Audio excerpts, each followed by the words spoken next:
Ako na po!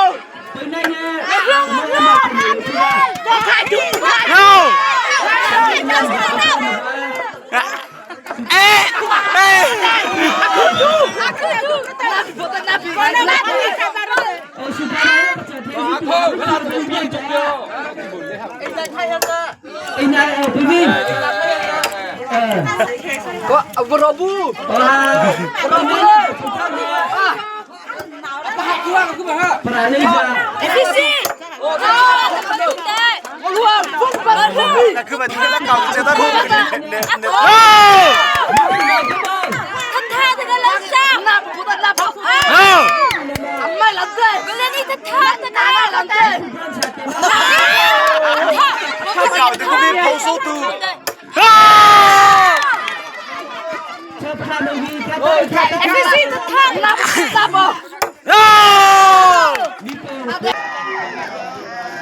Tema kaki kata, apa suka?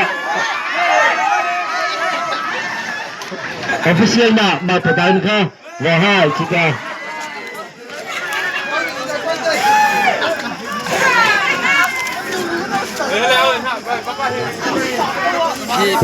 Khi phá ra lên là những phòng tiêu về dễ chứ mà Là kia.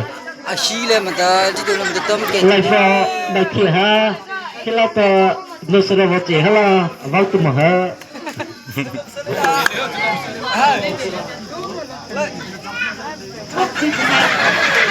Lại kia tay gì thế đó.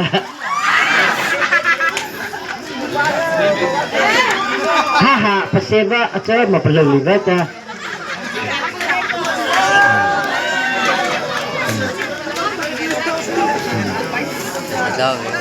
Nằm khai là ha là nằm bắt chỉ cho âm mà thì mắt cái bắt chỉ là nó là cho hạ nộp vào lấy chứ nó. Nghe trời. Ake thì nằm ở bên là ake pasal chế ha, thì khai này cái cha rồi, đi xây về advantage cái cha.